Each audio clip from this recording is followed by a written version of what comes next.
오늘 주시는 하나님의 말씀은 데살로니가 전서 1장 1절에서 10절의 말씀입니다.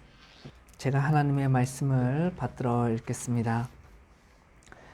바울과 실와노와 디모데는 하나님 아버지와 주 예수 그리스도 안에 있는 데살로니가인의 교회에 편지하노니 은혜와 평강이 너희에게 있을지어다. 우리가 너희 모두로 말미암아 항상 하나님께 감사하며 기도할 때에 너희를 기억함은 너희의 믿음의 역사와 사랑의 수고와 우리 주 예수 그리스도에 대한 소망의 인내를 우리 하나님 아버지 앞에서 끊임없이 기억함이니 하나님의 사랑하심을 받은 형제들아 너희를 택하심을 아노라. 이는 우리 복음이 너희에게 말로만 이른 것이 아니라 또한 능력과 성령과 큰 확신으로 된 것임이라. 우리가 너희 가운데서 너희를 위하여 어떤 사람이 된 것은 너희가 아는 바와 같으니라. 또 너희는 많은 환난 가운데에서 성령의 기쁨으로 말씀을 받아 우리와 주를 본받는 자가 되었으니 그러므로 너희가 마게도냐와 아가야에 있는 모든 믿는 자의 본이 되었느니라. 주의 말씀이 너희에게로부터 마게도냐와 아가야에만 들릴 뿐 아니라 하나님을 향하는 너희 믿음의 소문이 각처에 퍼졌으므로 우리는 아무 말도 할 것이 없노라.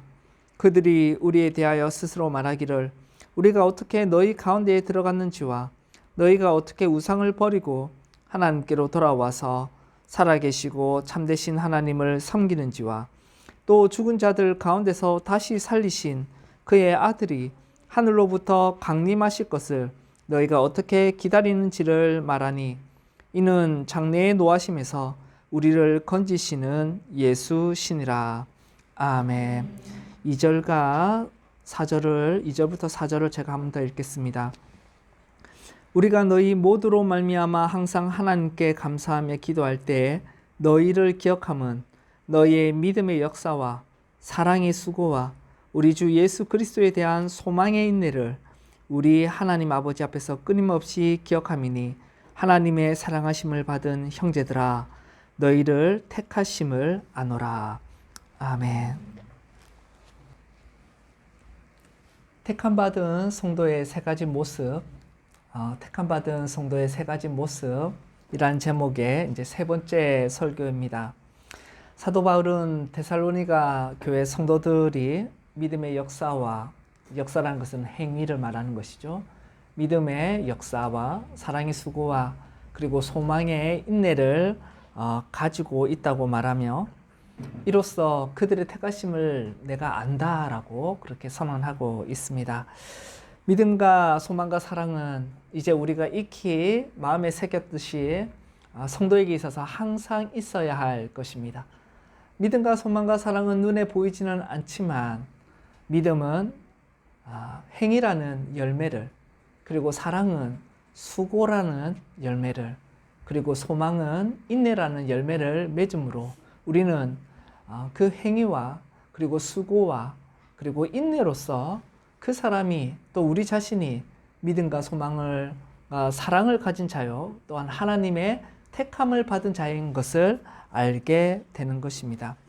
오늘은 데살로니가 교회 성도들에게 드러난 그 소망의 인내에 대하여 살펴보겠습니다.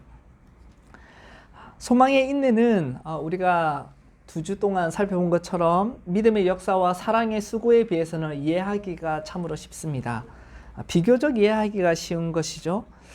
그 소망은 우리 주 예수 그리스도에 대한 소망의 인내입니다. 소망의 인내는 다시 말해 좀 풀면 소망이 만들어내는 인내라는 것이죠. 소망으로 말미암아 우리의 인내가 드러나는 것입니다. 인내는 단순히 그냥 참는 것을 나타내고 있지 않습니다. 왜 참느냐가 중요한 것이죠. 오늘 성경은 성도가 왜 참느냐라고 할 때 소망이 있기 때문에 참는 것이다 라는 것입니다. 그래서 그냥 참는 것이 아니라 소망이 만들어낸 인내를 성도가 가지는 것입니다. 그리고 그 소망이라는 것은 단순히 낙관적인 기대가 아닙니다. 잘 될 거야. 하나님 믿는 사람은 잘 될 거야. 그래도 교회 다니니까 좀 편안할 거야. 문제가 잘 해결될 거야. 그런 낙관적인 기대가 아니라 예수 그리스도 안에 있는 그리스도 예수 안에 있는 미래에 대한 확실한 소망을 말합니다. 이것은 기대가 어긋날 수가 없습니다. 이거는 너무나도 확실하고, 그래서 로마서에도 우리의 소망이 우리를 부끄럽게 하지 아니할 것이다 라고 합니다. 왜냐하면 우리가 그리스도 예수 안에서 소망하는 것은 확실하게 이루어지기 때문에 그렇습니다.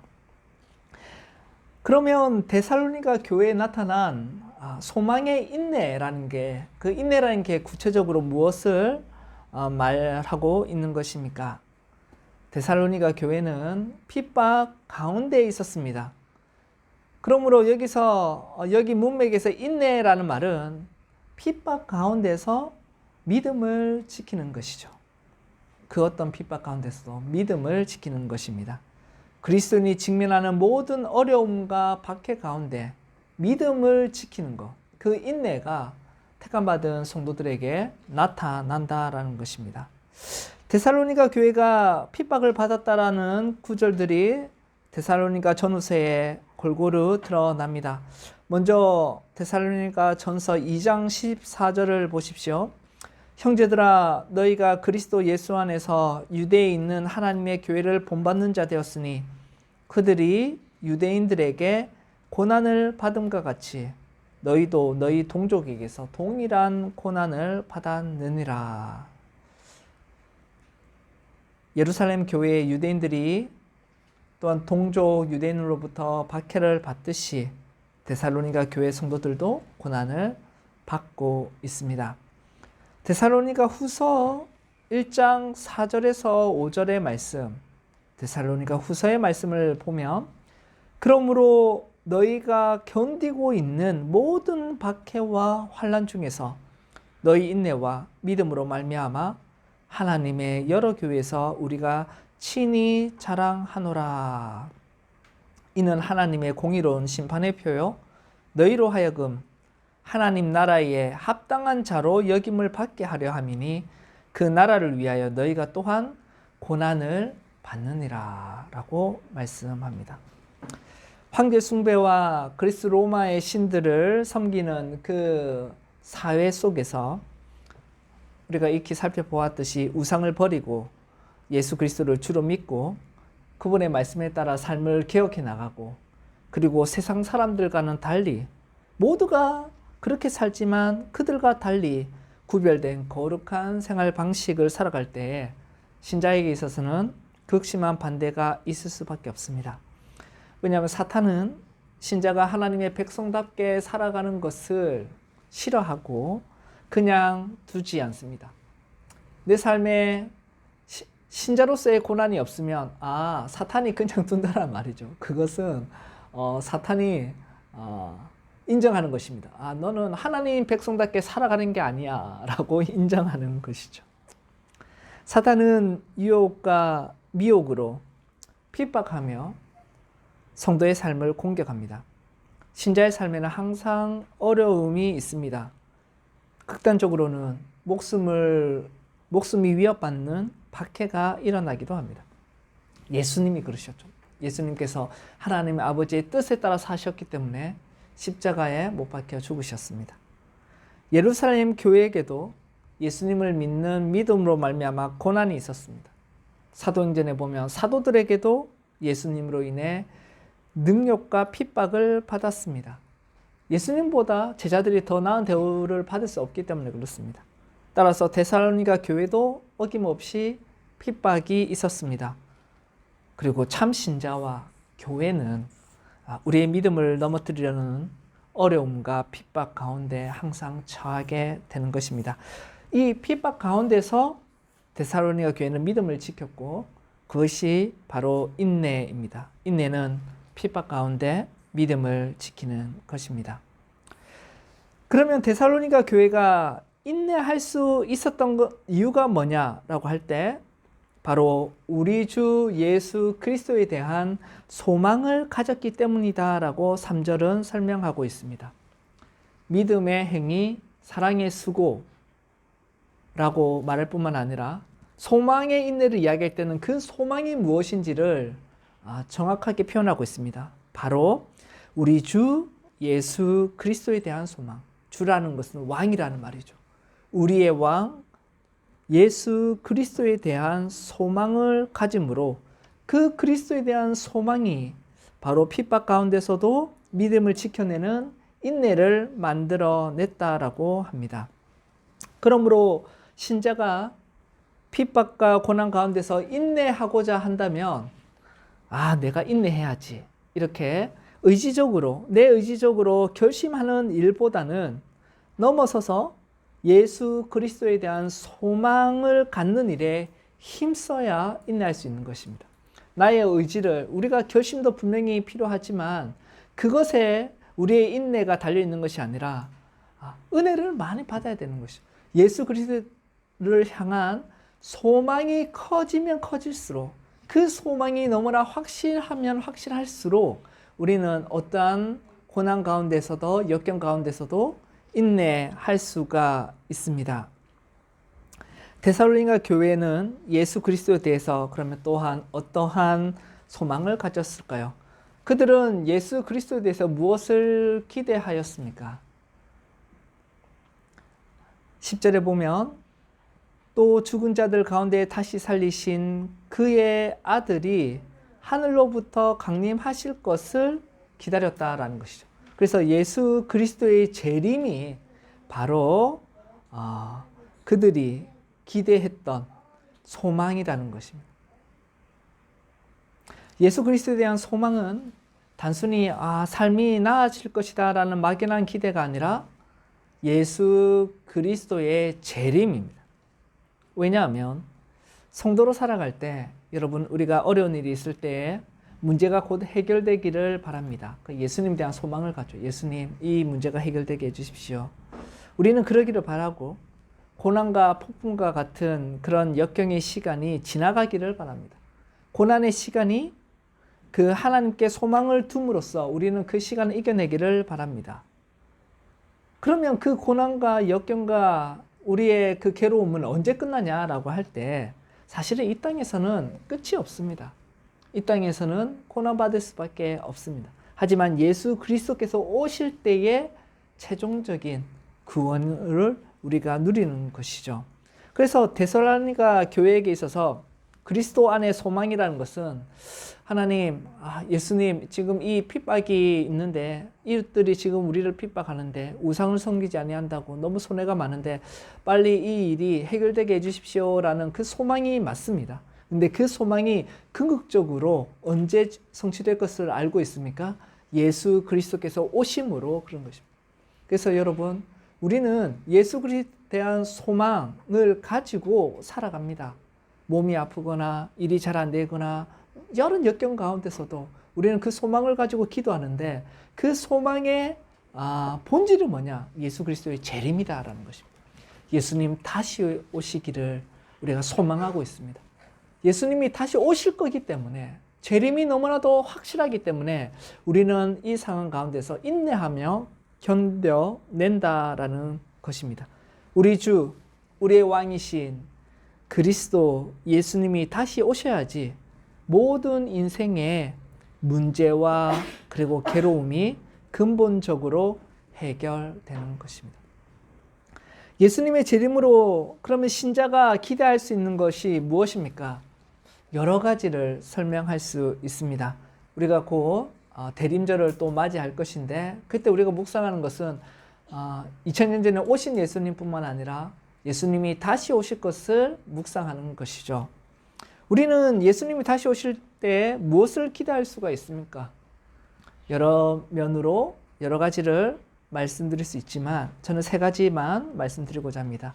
지금 말씀드리는 세 가지는 물론 신자가 기대할 수 있는 전부는 아닙니다. 그 가운데 특징적인 거 우리가 꼭 기억했으면 좋겠던 거 세 가지입니다. 첫째로 예수님의 재림으로 신자가 기대할 수 있는 것은 우리의 구원이 완성된다라는 것입니다. 이 구원은 개인의 구원과 피조 세계의 구원을 말할 수 있습니다.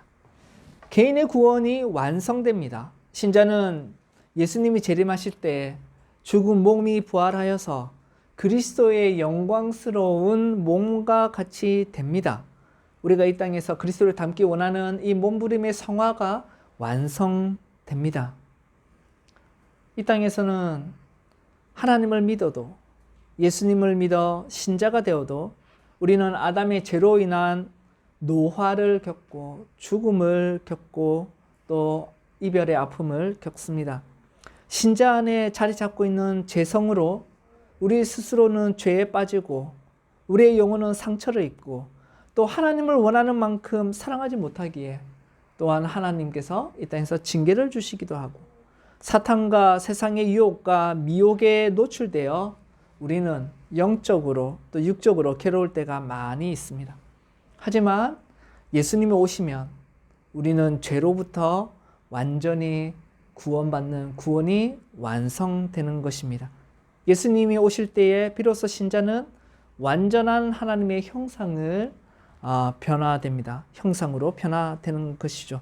그리고 우리는 그리스도 예수님을 믿음으로 보는 것이 아니라 직접 만나는 복된 임재를 경험합니다. 그러므로 더 이상 죄로 인한 이 땅의 괴로움은 없는 것이죠. 개인의 구원이 완성됩니다. 또한 예수님이 오심으로 구원이 완성되는데 피조 세계의 구원이 완성되는 것이죠. 새 하늘과 새 땅에서 우리가 이 죄로 물들어 있는 이 세상에서가 아니라 이 세상에서는 신자는 전혀 안식을 누리지 못하죠. 우리에게 고난은 항상 있습니다. 잘 살 수가 없습니다. 편안한 삶은 신자에게는 없습니다. 하지만 새 하늘과 새 땅에서 안식을 누리게 될 것입니다. 신자에게 있어서 예수님이 다시 오실 그 날에는 죄와 고통이 없는 새 창조 세계에서 하나님과 함께 안식하며 영원히 살게 되는 것입니다. 새 하늘과 새 땅에서 우리가 살아가므로 그러므로 이제는 우리에게는 안식할 때가 남아 있습니다. 그때까지는 예수님이 오실 때까지는 죄로 가득한 이 세상에서 인내하며 살아야 할 것입니다. 하지만 끝이 있습니다. 끝이 있다라는 것으로 말미암아 우리가 인내할 수 있는 것이죠. 우리에게는 안식할 때가 남아 있습니다. 예수님의 재림으로 신자가 기대할 수 있는 것이 뭐가 있습니까? 두 번째로 심판입니다. 의로움이 회복되고 공의로운 심판이 진행되는 것. 예수님의 오심으로 우리는 하나님의 심판을 기대합니다. 데살로니가 후서 1장 6절에서 9절의 말씀을 보십시오. 제가 읽어보겠습니다. 너희로 환난을 받게 하는 자들에게는 환난으로 갚으시고 환난을 받는 너희에게는 우리와 함께 안식으로 갚으시는 것이 하나님의 공이시니 주 예수께서 자기의 능력의 천사들과 함께 하늘로부터 불꽃 가운데에 나타나실 때에 하나님을 모르는 자들과 우리 주 예수의 복음에 순종하지 않는 자들에게 형벌을 내리시리니 이런 자들은 주의 얼굴과 그의 힘의 영광을 떠나 영원한 멸망의 형벌을 받으리로다. 예수님이 오실 때에 공의로운 심판이 시행됩니다. 하나님을 대적하고 교회를 핍박한 세력을 향해 예수님은 그들을 핍박으로 갚으신다라고 하나님과 하나님의 백성들을 핍박한 자들에게 예수님이 핍박하실 것입니다. 사탄의 종노릇을 한 세력들은 예수님의 제자들을 죽여 피를 흘리게 하였습니다. 무수한 피를 교회 역사상 복음과 그 진리 가운데 그것을 예수를 섬긴다고 하여 많은 피를 흘렸습니다.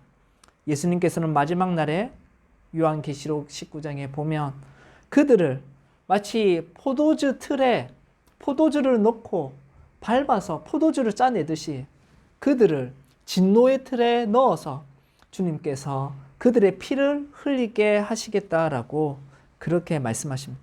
사탄의 세력들의 피가 넘쳐나게 하실 것입니다. 요한계시록에 보면 예수님을 위해 순교한 이들이 그들의 영혼이 하나님께 큰 소리로 끊임없이 간구합니다. 계시록 6장 9절 10절을 제가 한번 읽어볼 테니 한번 들어보십시오. 다섯째 인을 떼실 때에 내가 보니 하나님의 말씀과 그들이 가진 증거로 말미암아 죽임을 당한 영혼들이 그 제단 아래에 있어 큰 소리로 불러 이르되 거룩하고 참되신 대주제여 땅에 거하는 자들을 심판하여 우리 피를 갚아 주시지 아니하시기를 어느 때까지 하시려 하나이까. 지금도 하나님의 제단 아래에 순교자의 영혼들이 주님께 끊임없이 이야기하고 있습니다. 우리가 피를 흘렸습니다. 우리의 피를 주님 이 땅의 대적자들에게 갚아주지 아니하십니까? 어느 때까지 참고 계십니까? 라고 끊임없이 간구하고 있습니다. 그리고 그 간구를 예수님께서는 들어주실 것입니다. 때가 되어 예수님이 다시 오실 때에 순교자들의 피를 갚아주실 것입니다. 억울한 고난, 예수를 믿는 믿음으로 성도의 삶으로 우리는 이 땅에서 억울한 고난을 당할 때가 많이 있고 손해를 볼 때가 참으로 많습니다. 그 고난과 순교와 헌신이 하나님의 공의로운 심판으로 보상받는다라는 것입니다. 그러므로 신자는 여러분 복수를 직접 행하지 않습니다.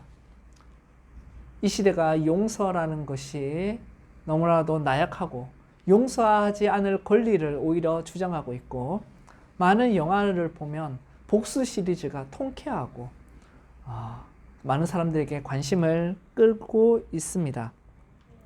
하지만 신자는 직접 복수를 행하지 않습니다.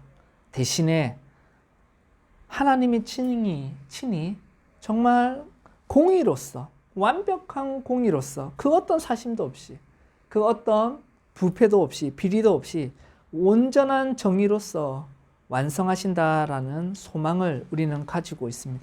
그리하여 심판 이후에는 모든 악과 고통에서 해방됩니다. 다시는 사망이 없고 애통하는 것이나 곡하는 것이나 아픈 것이 다시 있지 아니할 것입니다. 예수님의 재림으로 신자가 기대할 수 있는 것 세 번째가 뭐냐? 바로 예수 그리스도 안에서 느끼는 소망이 뭐냐라고 할 때 상급입니다. 상급.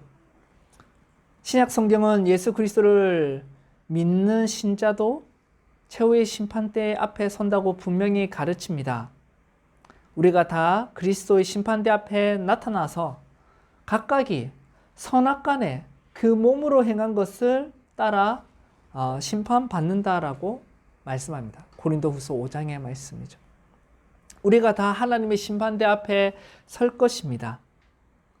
죽은 자들이 자기 행위를 따라 책들에 기록된 대로 심판을 받을 것입니다. 여러분, 근데 우리가 의문이 생기죠. 신자는 이미 그리스도 예수 안에서 완전한 칭의를 받지 않았습니까?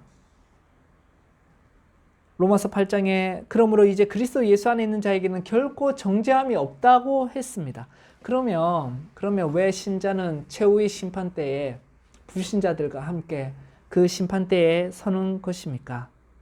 그 이유는 바로 우리 죄에 대한 형벌을 받기 위해서 서는 것이 아니라 불신자와는 다릅니다. 이미 받은 그 구원의 참됨을 공적으로 확증받습니다. 그래서 신자의 심판은 내가 구원받은 자다. 이 자는 구원받은 자다. 예수 안에서 구원받은 자라는 것을 온 열방과 모든 인류 앞에 공적으로 선언하는 날이 바로 예수 그리스도의 최후의 심판입니다. 그리고 그뿐만 아니라 신자의 행위에 따라 보상을 받는 심판이 있는 것이죠. 그래서 마태복음 25장에 예수님께서 말씀하셨듯이 잘하였도다. 착하고 충성된 종아, 너의 주인의 즐거움에 참여하라라는 그 상급을 받는 시간이 바로 최후의 심판의 시간입니다. 그러므로 우리는 그날을 간절히 기다리는 것이죠. 물론 상급이라는 것이 우리가 얼마나 선한 일을 많이 행한가에 대한 대가는 아닐 것입니다. 인간은 우리의 선행은 사실 하나님께서 온전히 받으실 만한 것이 아니라는 사실을 우리는 익히 알고 있습니다. 우리가 행했기 때문에 예배는 완벽하지 못하고 우리가 행했기 때문에 말씀과 섬김과 사랑도 사실은 때가 묻을 수밖에 없는 거죠.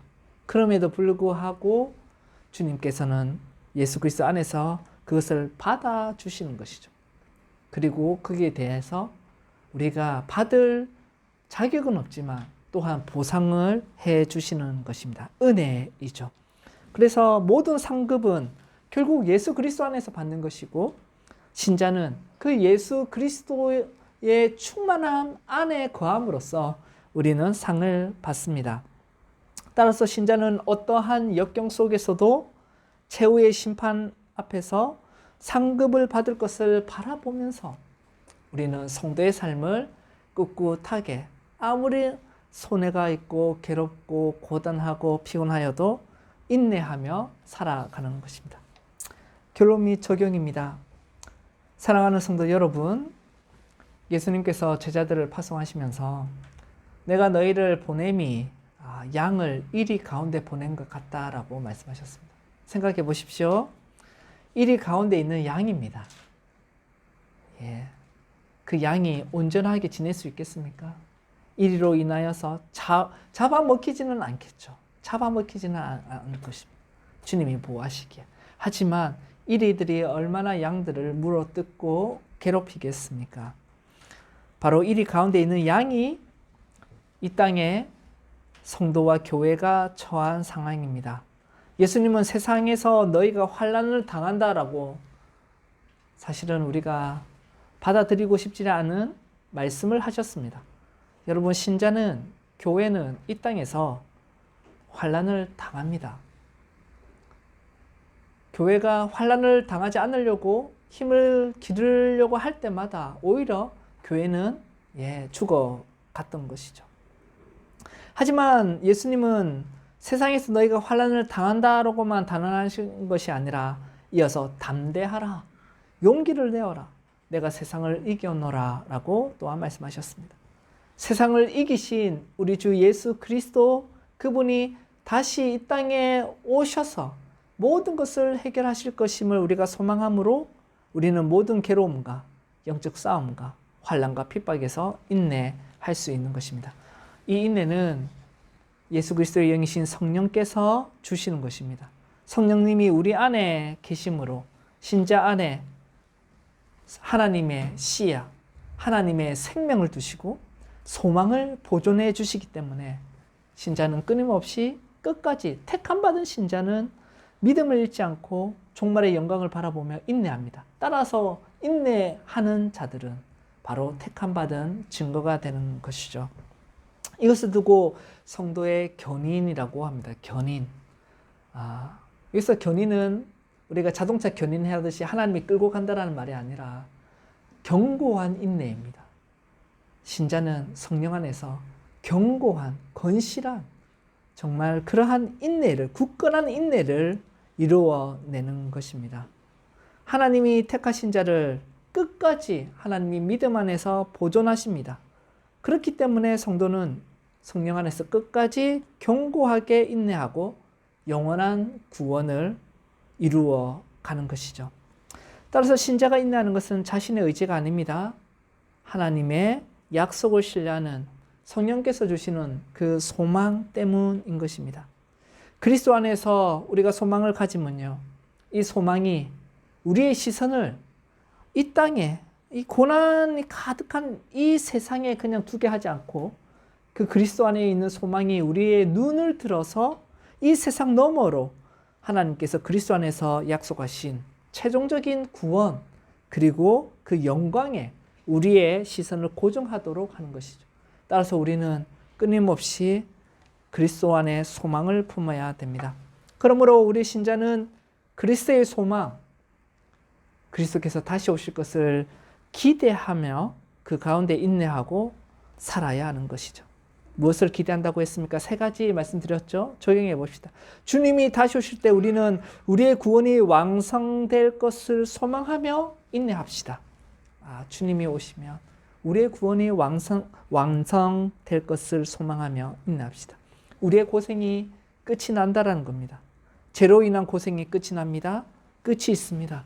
우리는 예수님처럼 변하여서 새하늘과 새 땅에서 완전한 안식을 들어가 쉴 것입니다. 악의 세력은 없고 우리를 괴롭게 하는 사탄의 세력은 우리와 단 한 평의 땅도 함께 공유하지 아니할 것입니다. 지금은 우리가 이리 속에 있는 양과 같지만 그러나 마지막 때에는 우리에게는 이리가 없다라는 것이죠. 오늘 교회 오는 길에 운전하면서 클래식 라디오를 항상 틀어져 있어서 듣는데 어떤 청취자가 사연을 보내며 자기를 이렇게 소개했습니다. 저는 하늘 부자입니다 라는 것이죠.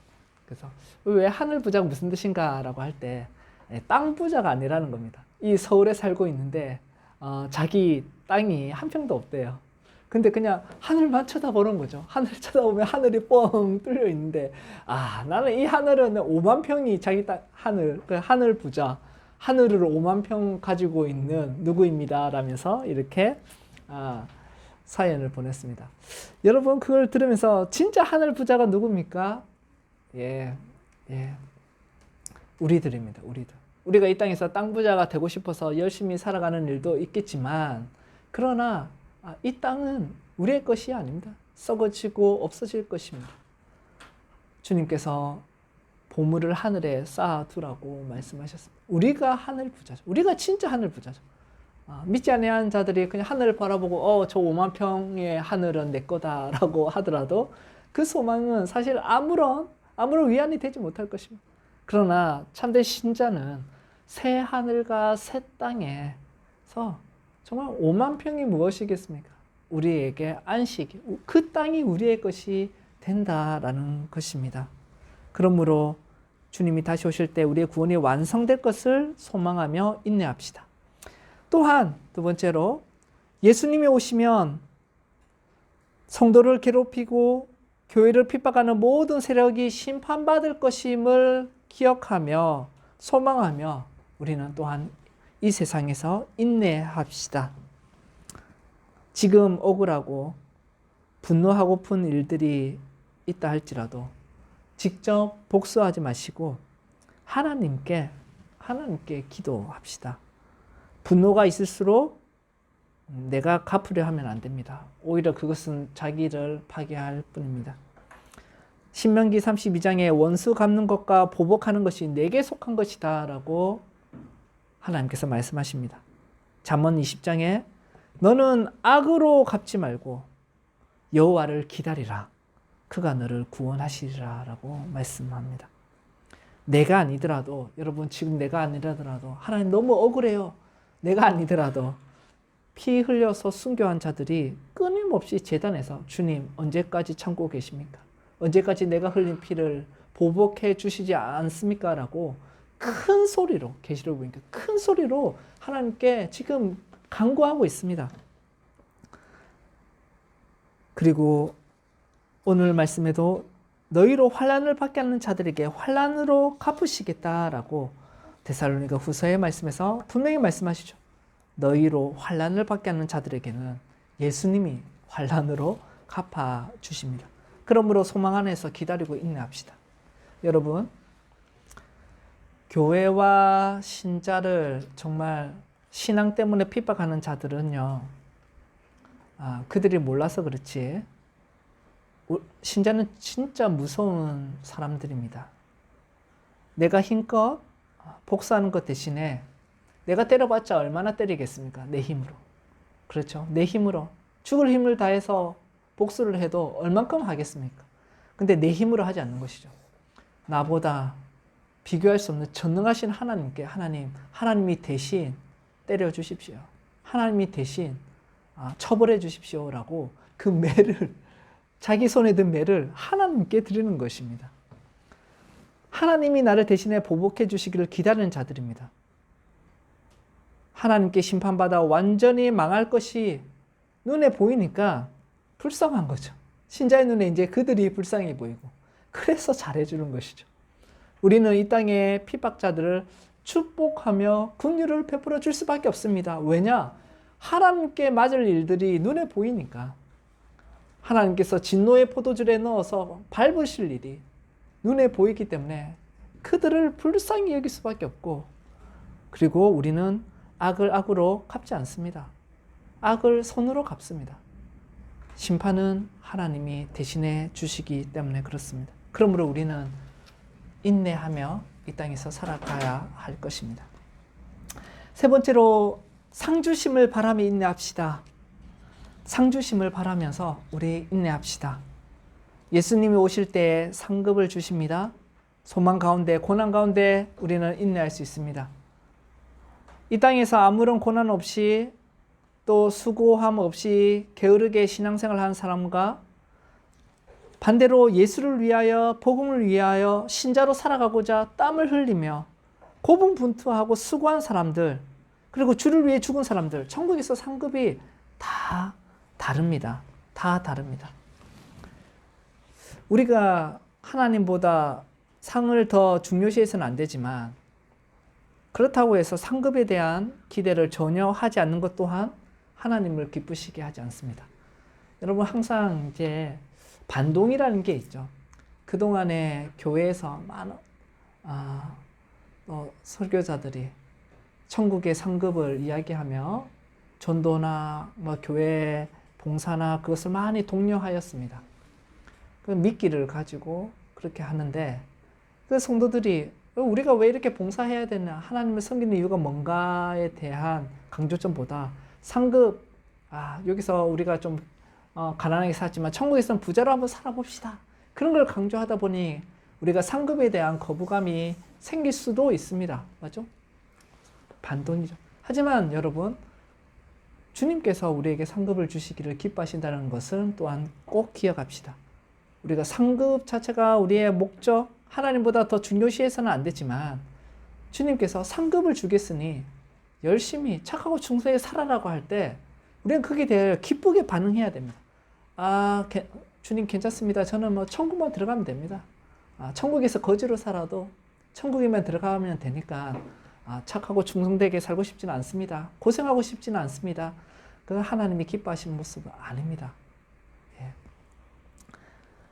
이번 추석에 가족들이 만났습니다. 처형네랑 이제 장인을 뵈러 갔는데, 거기 이제 10대 조카들이 함께 있었습니다.